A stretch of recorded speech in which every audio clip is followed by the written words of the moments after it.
kolkolee aangorra jirtu tana baana baran nuti ummanni islaamaa gaafa mallassan rataankii dura dhaabbannee wayyaanee isinirraa buqqifnee carraa irra hedduu ummanni islaamaa dhumeen arra maasaraa seentan maasaraa seentanii kaatanii akka isin galatan beeyne masjiida ummata miskiina kanaa diidan siyaasa keessa ummanni islaamaa hin jiru aangorra ummanni islaamaa hin jiru mee ummanni miskiinni kun maaluma isin goonan masjiidni 23 guyyatti jalaa diigamaa dabara ummanni amantii islaamaa hordofu rabbii ofii sodaata politikaa waan shira qabuuf hayyuun dhabamee miti bara isin masjiidanii mana farshoo banuun mana xallaa banuun caffaraa beetii banuun finfinnee oromoomsuudha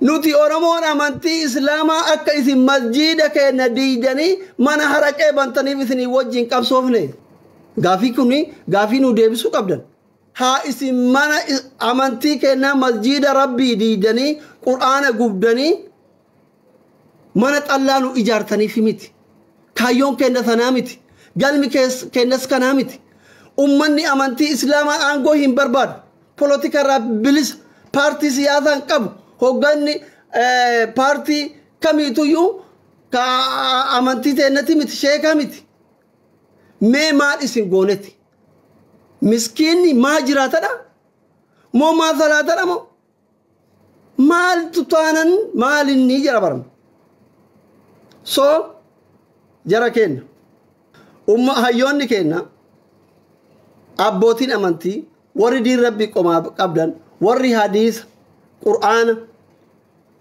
beeytan waan kanarratti hin cal'isina nuti warri waa hin beeyne isin eegutti jirra nuti wanni godhuu danda'u ergaa keessan sheer goone waan isin immootu bakkisee isin dabarsitan ummanni olaa irra jirra yaadachiisu kasanirraa fi homaa gochuu hin dandeenyu so jara kenna ani na dhiba dhugaa rabbi waggoota 5-6 darban kana keessa wanni ta'aa jiru na dhiba yeroo gaan asii warra soddaatu hixan halkan beere isaanii wajji bultan yeroo fedhan karaa amantii ortodoksiitiin dhuftan oromoof kiristaana wallolchiiftan yoo feetan as deebitanii itiniin gattartan teessanii farshoo dhugaa jimaa haraama gootan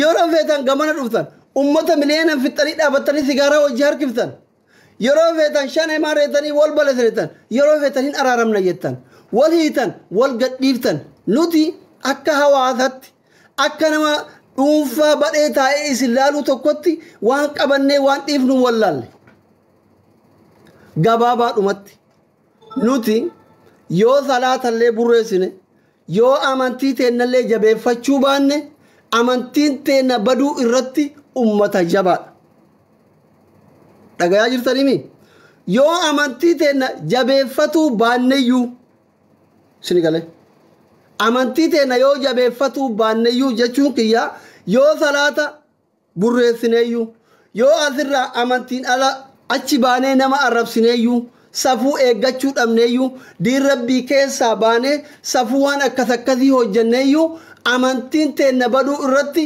bada jabaadha isin jechuu barbaada amantiin teenna akka banne irratti ummata jabaadha dhiira fi dhalaan asirraa caffaraa ooltuun hundiisii amantii ufii jibbitee isinitti hin fakkaatin yeroo sheekonni amantiin teenna kun sirbi haraama jiran intalli durbaa kophaa biyyaan bahin jiran intalli durbaa hin caffarin jiran daaraa hin dibatin jiran dabbaa waliin agarsiisinaa jiran tiktaakii kanarratti fedha lubbuu teennaa jala deemneti malee amantii teenna jibbinee miti atti saasaatuu lamala taalu hin dogoggorinaa isin jechuu barbaadeeti ujoollee amantii islaamaa hordofan keessa namni miidiyaa hawaasummaa kanarratti waan amantiin islaamaa dhooggitu hojjechaa oolu keessaa tokko ana asliidha ajnabii ilaaluun dhooggadha tokko farratti isinitti himaa jira dayyuusota aangora jirtan isinitti himaara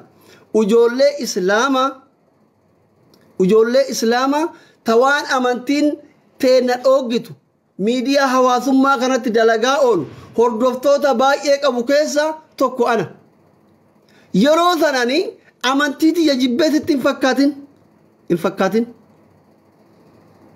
an oromummaa caala amantii tiyya dursa amantii tiyyatu oromummaa naaf caala dhugaan ilma waaqatii jechuudha gaafa du'e marra bukayoonaan jedhan ani oromoodhaan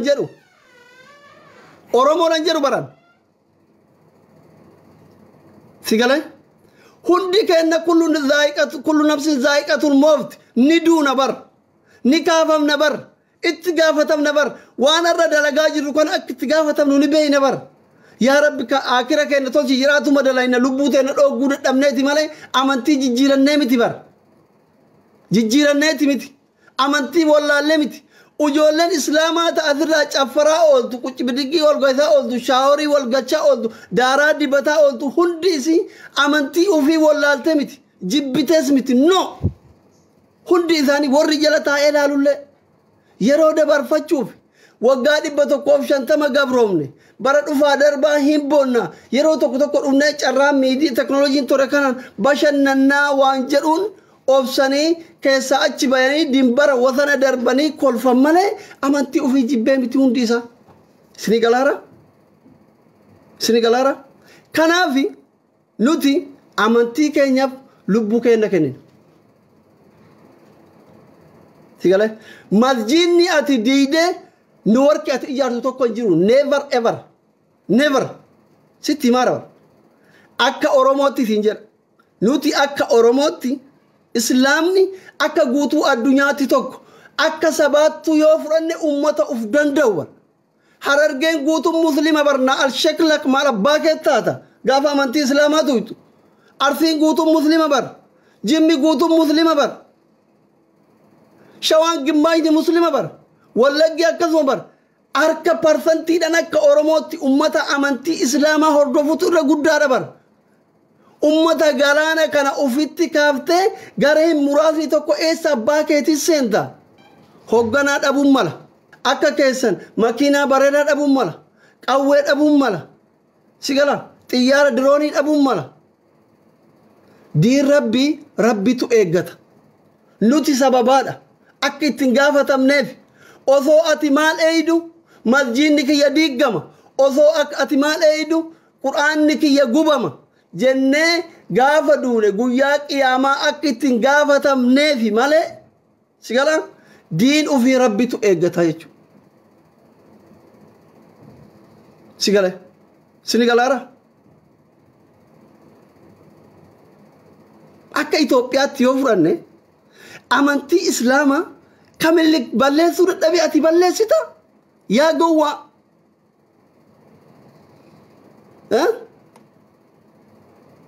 Minilik amaarummaa waaqarraa kennamte jedhee andi Itoophiyaa andi baandira andi ቋንቋ andi ሃይማኖት jedhee ka inni balleessuu dadhabe ka Haile Sillaaseen balleessuu dadhabe ka Dargiin balleessuu dadhabe ati afaan Oromoo dubbachaa balleessita atchilam wallahi addunyaan guutuun yoo walitti garagalte amantii islaamaa balleessuu hin dandeettu garuu mootummaan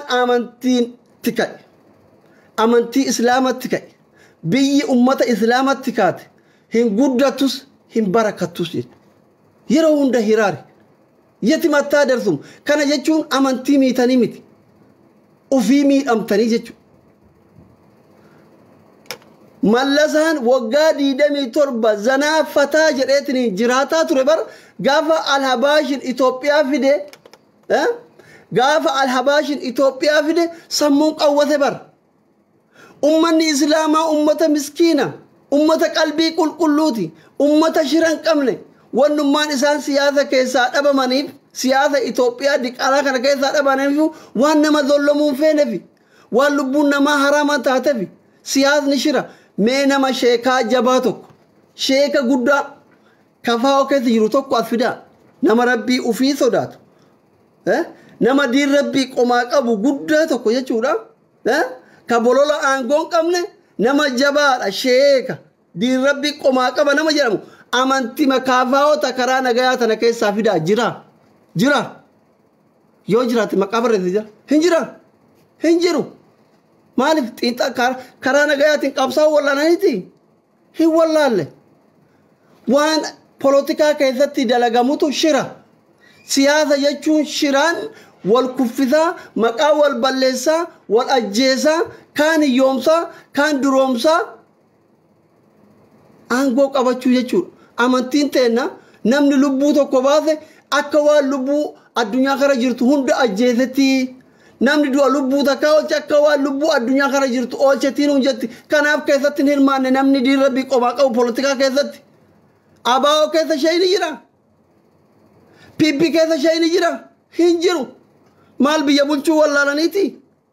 Sheekonni kenna biyya bulchuu wallaalaniiti? No. Hoggana paartii ta'uu wallaalaniiti? No. Haraama achi keessatti dalagamu. Kijiba achi keessatti dalagamu. Sobaan ummata mallaqarraa guuramu. Kijibaan nama saamuu amantiin teenna waan dhoggituuf. Aangoof jecha garaaf jecha lubbuu obboleessaa baasuu waan amantiin teenna dhoggituuf baree taa'anii isin kadhatanii jechuudha. Amma gizee isin majlisa Oromiyaatitti anjabdan isinii wajjin sammuu isin caaltu qaban malee isinii gadi hin qabani bara. Wallaalanii miti. No. Kanaafi kolkoleen aangorra jirtu. Dhiiga ilmaan Oromootiin dhiiga warra har'aati masjiida jalaa diiduu kanaan aangootti dhufte. Ummanni ati ilma Oromooti maasaraa nuu taa'uu caala amantii ufii filataa hin jedhama. Lubbuu ufii caala amantii ufii jaalata ummanni Islaamaa. Sini galaadhaa? Jaartii ufiirra, ilmoo ufiirra, qabeenya ufiirra, maal Oromummaa ufiirra amantii ufii dursa namni Islaamaa tokko. Intalli durbaa takkallee jaarsa ufiirra, haadhaaf abbaa ufiirra, ilmaan qabeenya ufiirra amantii ufii dursiti jechuudha. Asirratti mina giraachudha yoo kan beeyne taate waan asirratti hunduu namni amantii Islaamaa hordofu waa hunda dura ka inni dursu amantii ufiiti. Because gaafa du'e man rabbuka yoo jedhamu deebiin an Oromoo miti. Man nabiyyuka yoo jedhamu deebiin abiyyii miti. Sigalay deebiin jaarsa isii, jaartii isaa, ilmaan isaa, qabeenya isaa miti. Soo kanaafi waan hunda caala amantii ufii dursa. Ummata lubbuu ufii caala amantii isaa jaalatu masjiida jalaa diidee itoo Finfinnee Addis Ababa neeworkii godha jechuun kee guyyaa adiin biyya sanitti ibidda qabuu keetii jechuudha. Ummanni amantii Islaamaa yoo qawwee harkaa dhabe rabbii ufii kadhatee argataa jechuudha. Sigalaara. Kanaaf immoo ragaan gaafa mallasaan Alabaashin fide bara. Mallasaa waggaa 27 qawween buusuu dadhabde hiriirri buusuu dadhabe bar abaarii guyyaa muraasatiin sammuu dhoosanii jechuudha. Fagoon deemin. Mililikiin ka Oromoo harka ciraa ture ka ummata amantii Islaamaa rashanaa ture bar amantii abbootii amantaa Islaamatiin ummata miskiina kanatu abaaree jireenya isaatiin qomaaxee yoo deemullee dhuufuu qabatuu hin danda'u dhudhuufaa ture bar. Seenarraa waan dubbisu jira bar ummanni harreen aangorra jiru kun. Seenaan beekan, ufin beekan. Umriin mastaawatiidha obboleessa akiraa keessatti uf laali. Waan dabre dubbisi. Kalee irra dhaabbadhu warra maal dalaguu qabaa jedhi. Eenyu waliiti? Waan biyyi sun taa jirtu laali. Namni biraa nagayaan nyaatee bula. Itoophiyaan maaliif amma beelofti? Maaliif kadhattan? Mootummoota addunyaa kana jiran keessa bara dhufaa darbaa mootummaan liqiin irra jiru sadaqaa olii gad deemee kadhatu mootummaa Itoophiyaa malee jira. Minilik kadhataa ture, Haayile Sillaaseen kadhataa ture, Darguun kadhataa ture, Mallasaan itti tare, Abiyyi kadhataa jira. Mootummoonni biraa ofirra dabranii biyya ofiitirra dabranii yoo biyyallee waan goon ittiin bashannanan. For example, Isaayyaas Afwerqii fudhaa. Ummatatu beela bula malee inni zanaa jedheetiin hin jiraata. Qabeenyi biyya sanii isaaf maatii isaatii fi warra isaaf amanamu hin aznaanna.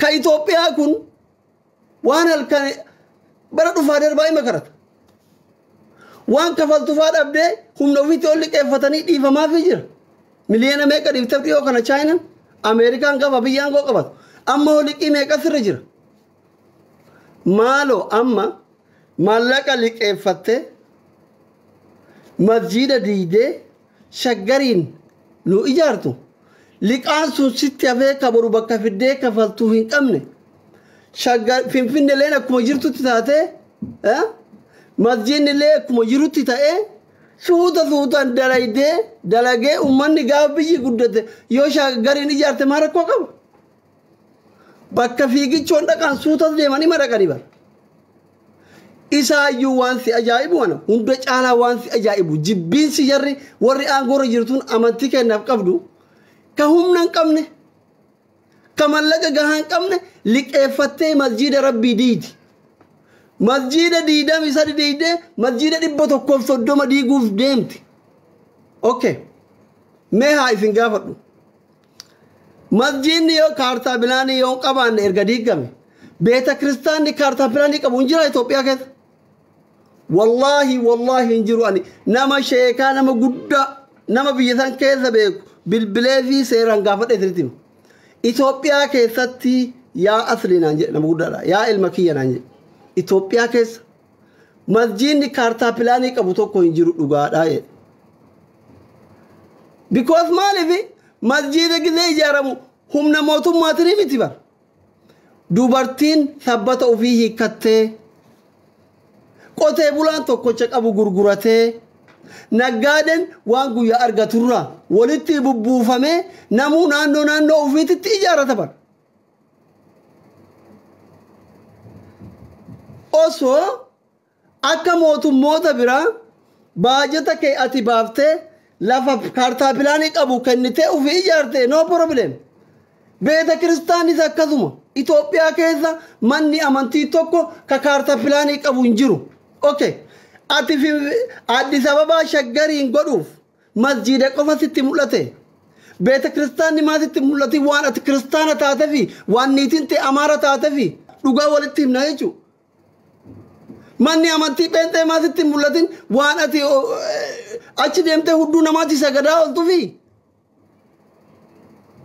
maa eenyu abbaa keessanii gowwoomsuu barbaadan isiniko jibbiinsi isin nuuf qabdan kuni maalinni maali sareen bakka quuftee bakka nyaattuu loltiisu dhugaan halkan hudduu nadhoo amaaraa jala bultee gabbaatee obboleewwan kee tiraa masjiida diida ምንም ቢሆን ጀቹ ሀገ ፈደለ yote diqaaltichi 4 kiilo jiru kun bar ilma islaamati biyya islaamati tidalate bar akaakayyuun kee bar uf bira darbeetirin harama rabbi jalatti masjiida ijaare kalb luuxi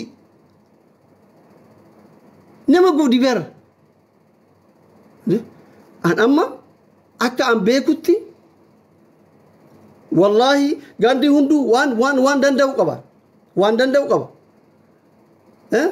ujoollee jimmaa caala namni diin ufii jabeeffatu hin jiru wasayni jimmatti dhalate tokko bara aangorra jirutti yoo masjiidni 21 diigamu nama gaddisiisa seenaa abbaa ufii nyaate bar seenaa akaakayyuu ufii nyaate bar karabbiin kun natti ragaa namichi su'uuditti ambira dalagaa ture gaafa ilmi kiyya hangafaa dhalatu naan jedhe ilmi kiyya hangafaa dhalatu poolisiidha dirree xiyyaara keessa dalagaa naan jedhe jaarsa waggaa 80 bira dalagaa ture gaaf su'uudii jiru boqqolloni habashiyyaa maaliif jedhamaa an jennaanini abbaa jufaarii fi mangistuu hayilamaara mootummaa Itoophiyaattu nuu fidaa ture yeroo san jaartiin tiyya ulfa garaa qabdi hujjaaja kana siinqii isaanii akka nama fattashuu goone gimmaasha jalaa hannee manatti hin galee ilmoo kiyyaaf jaartii tiyya nyaachisaa ture naan jedhe akaakayyuun kee nama seenaa akkanaa qabu yaaddi qaalticha hudduu nadhoo amaaraa jalatti galee adha masjiida abbaan kee biyya ufii keessa dhiise su'uud harama rabbi jalatti ijaarsaa ture ati arra gaddeebitee diidaa jechuudha dayyuus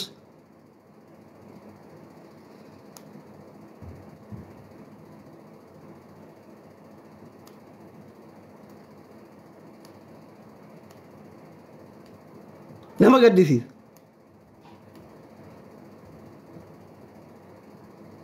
masjidni lama jira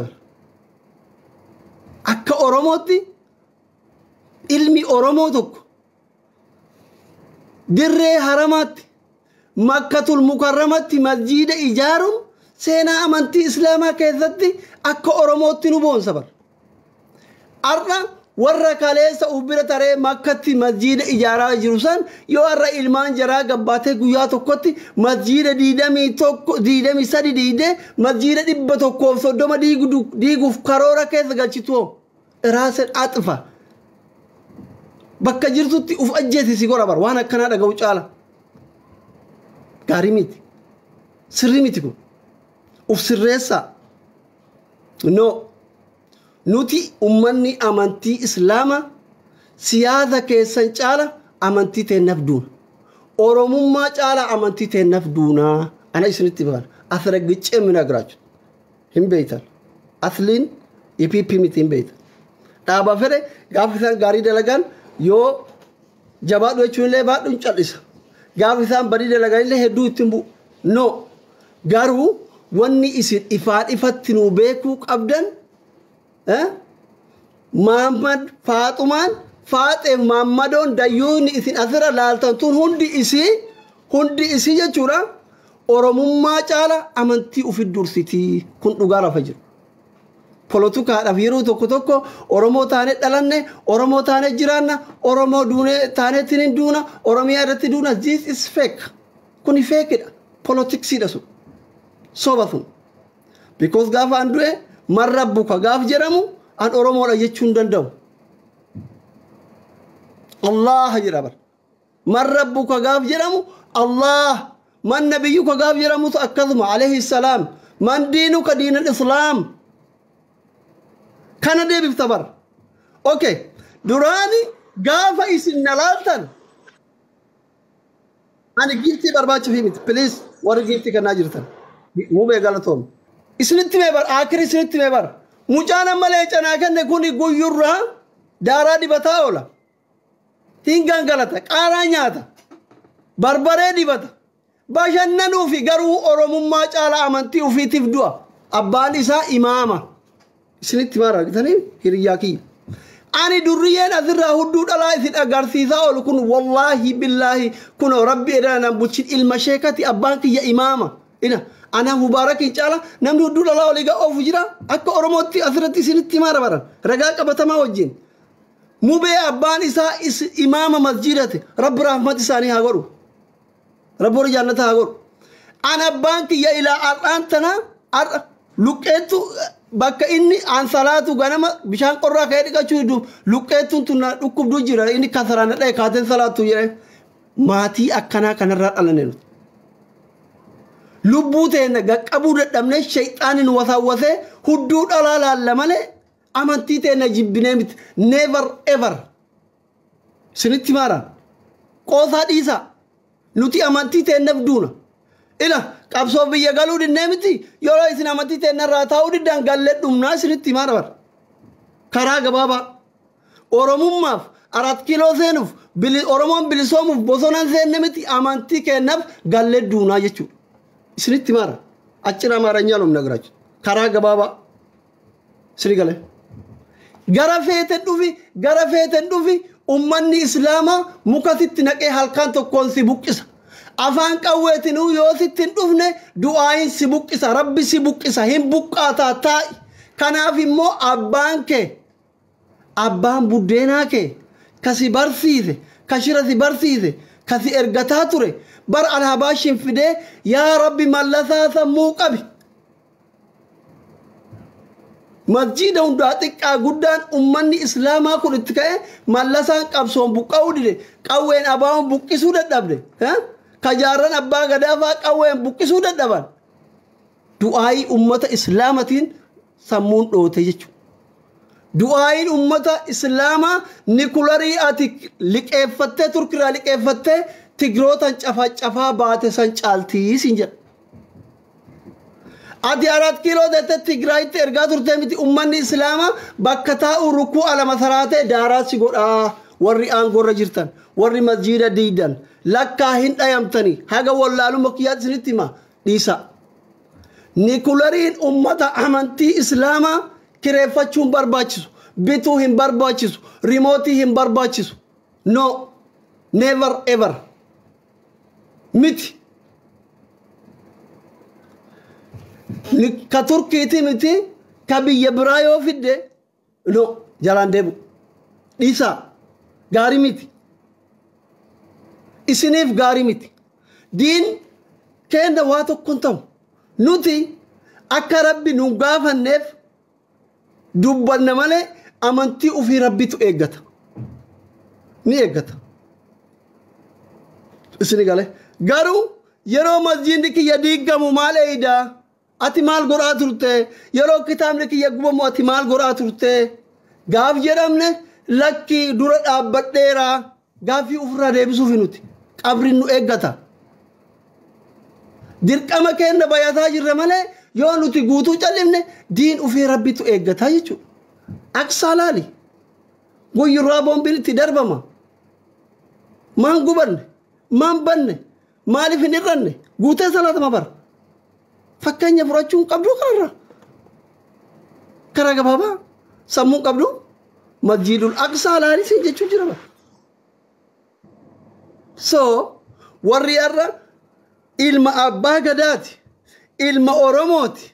Maarreedha jedhee aangorra fitiisaa jiru kun hundi warri abboota kee abbaa buddeena wayyaanee irraa kuffise kadheen gaddallee diroon isii wajjin tumaa ture irra guddaan isaanii parsantiin 90 ijoollee islaamati. Akka Oromootti yoo fudhanne dhibbarraa parsantiin 90 or 80 ummataati masjiida jalaa diiguu jirtu kana. Ummata kanaan walloltee Gondar galuuf soddoota kee ajjeeftee fixxe. Warra abbaa buddeenaatti galuuf diroon irra shanaa baate yeta abbaati noo miti qaba. Ani bar kana dhibu kana bar. Masjiida diidee Jimmaan galuu hin dandeettu bar. Abbaa fete ta'i. Masjiida diidee Arsii galuu hin dandeettu. Masjiida diidee Harargee galuu hin dandeettu. Ummata bal'aa ummata baay'inaan gimmaashni ummata isaanii amantii islaamaa hordofu. Ka Silxeen dabalan, ka Guraageen dabalan, ka Amaaran dabalan, ka Tigreen dabalan Oromoon qofti gimmaashni biyya sanii ummata amantii islaamaa hordofu. Ummata kana masjiida 130 jalaa diidee eenyu abbaa kee bulchuu hedda akkamitti buluu heddaadha. Gaarii miti. Nuufillee nu homaa nu gootu. Amantii teennallee homaan gootu siif gaarii miti. Isin warra aangora jirtaniif gaarii miti. Arrallee seeraaf dhiyaatan borullee rabbi isin gaafata jechuudha. Addunyaa irrattillee gaafatamtanitti akirattillee gaafatamtan. Seenaa xuraawaan hojjetina. Seenaa xuraawaan hojjetina.